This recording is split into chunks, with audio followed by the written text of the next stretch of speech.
The iPhone 15 Pro Max is a prime candidate for one of the top phones of 2023, one that will act as the yardstick that the competition will measure up against.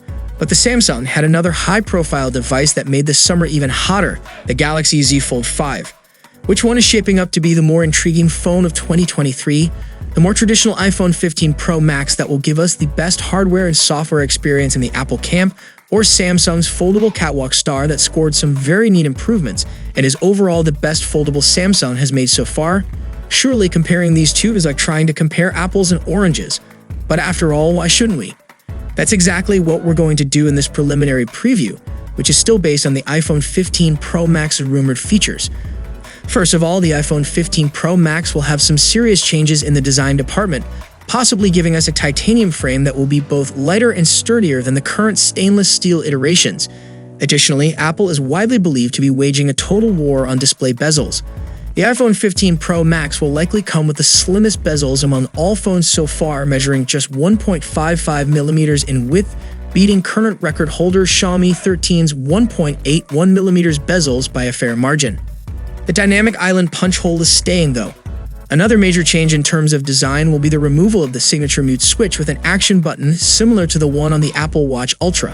While it might not come in orange color, it will reportedly allow 15 Pro Max users to personalize that button and map it to different functions, focus switching, and probably even automation shortcuts. There's also finally USB Type-C coming to the 15 Pro Max, which will be substituting the proprietary Lightning port. If rumors are to be believed, the 15 Pro Max might offer the ultimate experience by supporting the fastest data throughput speeds. What about the Galaxy Z Fold 5? There are little and major changes simultaneously.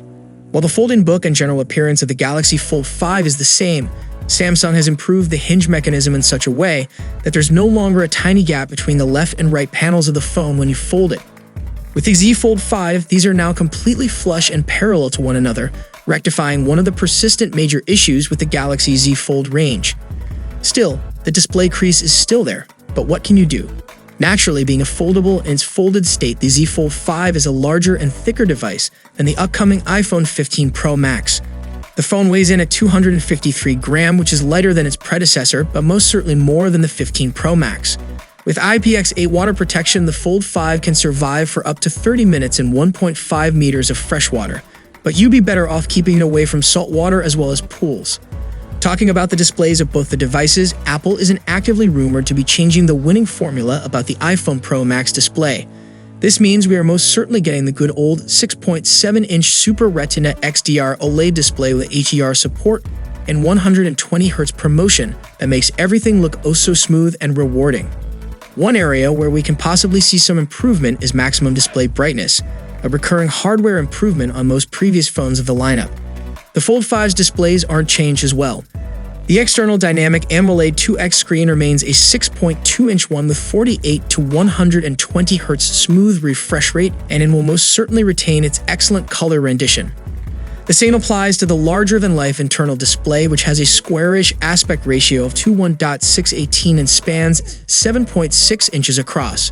This one is even smoother than before, with a 1 to 120 Hz refresh rate screen that dynamically switches depending on the viewed content. Just like the Z Fold 4, the Fold 5 features a side-positioned fingerprint scanner, which should be fast and reliable based on our previous experience with Samsung fingerprint sensors. There's also 2D picture-based face unlock that's probably not that secure. Meanwhile, the 15 Pro Max will certainly rely on a sole biometric unlocking method, Face ID. It's very secure thanks to its 3D mapping of the user's facial features and also quite intuitive, as it requires just as simple a glance. Meanwhile, the performance of both the devices are top-notch in their segments. The iPhone 15 Pro Max will most likely come with a 3nm chipset, the Apple S17 Bionic, which should offer vastly improved performance and efficiency in comparison with Apple's most recent S16 Bionic chip, as well as everything the competition will be able to field in late 2023. The move down to the super dense 3nm manufacturing process will allow Apple to stuff a couple billion extra transistors on board its next silicon. Aside from being faster, the chip could help propel the phone to new heights as far as battery life goes. Meanwhile, the Galaxy Z Fold 5 comes with a Qualcomm Snapdragon 8 Gen 2 for Galaxy chip, which is a superb silicon with extremely good performance and efficiency. We've already seen it run things with the Galaxy S23 series, so it's safe to assume top-tier performance and efficiency on the Fold 5 as well. Rumors peg the amount of RAM inside the 15 Pro Max to 8 gigs, an important increase over the 6 gigs available on the iPhone 14 Pro Max, which would definitely improve the overall functionality and multitasking abilities of the big iPhone. The Z Fold 5 will come with 12 gigs of fast LPDDR5X RAM. The more important differences, however, will be in the software department, where we'll be getting the latest and greatest iterations of iOS and Android. The 15 Pro Max will come with iOS 17 out of the box, while the Z Fold 5 employs the services of Android 13 with the latest One UI 5.1 on top.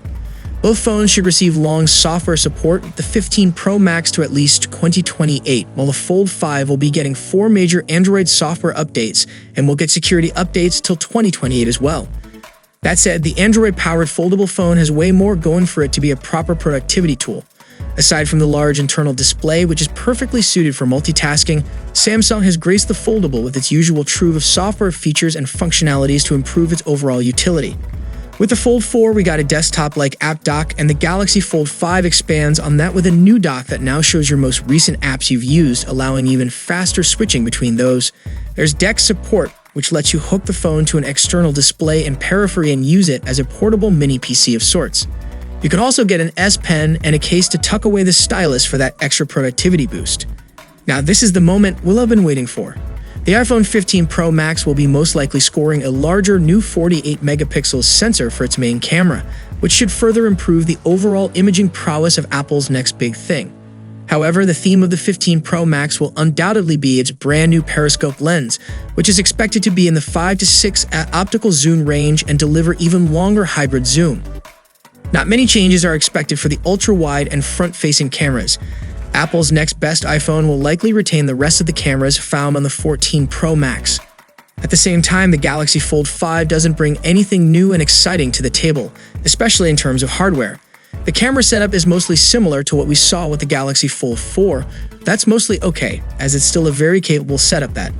What's more, the Galaxy Fold line was never about camera prowess, so we probably should never expect crazy long zooms or large sensors to make the cut. In essence, with the Galaxy Fold 5, we get 50 megapixels wide-angle main camera with dual-pixel autofocus, OIS, and f/1.8 aperture. Joining forces is the 12 megapixels ultra-wide with an f/2.2 aperture and 12-degree field of view, as well as a 10 megapixels telephoto that boasts 3x optical zoom and has an f/2.4 aperture and OIS for jitter-free zoom photos. There are 2 selfie cameras on board. There's a 10 megapixels punch hole on the external screen and a 4 megapixels under-display camera on the internal display. It goes away when not in use, and while you can definitely see where it's supposed to be, suspending your disbelief easily makes it almost invisible in most cases. Now, talking about their battery life, the Fold 5 have improved a lot after getting Snapdragon 8 Gen 2 for Galaxy.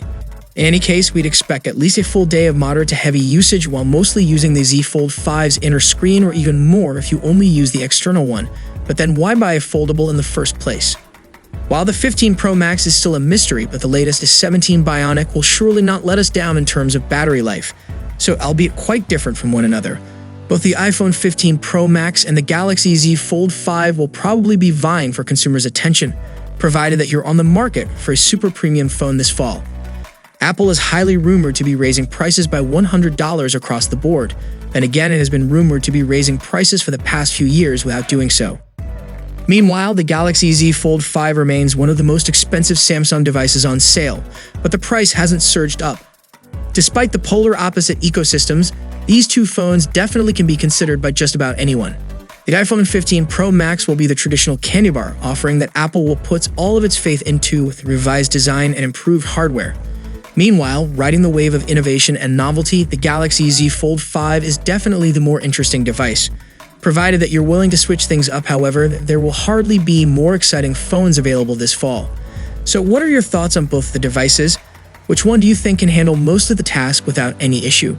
Share your valuable thoughts below in the comment section. And if you enjoyed the video, then a sub to the channel will be massive. And I'll see you guys in the next one. See you for the next time. Peace out.